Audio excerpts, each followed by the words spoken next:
हगवणे छळ प्रकरणानंतर सुनबाईच्या पाठीशी शिवसेना, एकनाथ शिंदे यांनी घोषणेची पूर्तता केली।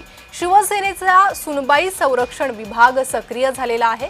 तर पुण्यातील वैष्णवी हगवणे मृत्यू प्रकरण एकनाथ शिंदे यांनी घोषणेची पूर्तता केलेली आहे। शिवसेनेचा सुनबाई संरक्षण विभाग सक्रिय झालाय। शिवसेनेचे सुनबाई संरक्षण विभाग हगवणे छळ प्रकरणानंतर सुनबाईच्या पाठीशी शिवसेना,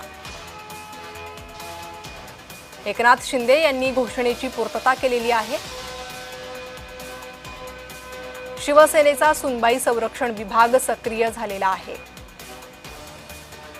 हगवणे छळ प्रकरणानंतर सुनबाईच्या पाठीशी आता शिवसेना उभी राहिलेली आहे। एकनाथ शिंदे यांनी या घोषणेची पूर्तता केलेली आहे। शिवसेनेचा सुनबाई संरक्षण विभाग सक्रिय झालेला आहे। कोणत्याही सुनेसोबत पुन्हा असा प्रकार घडू नये आणि छळामुळे कोणत्याही मुलीला आत्महत्येचं टोकाचं पाऊल उचलावं लागू नये म्हणून शिवसेनेचा सुनबाई संरक्षण विभाग सक्रिय झालाय।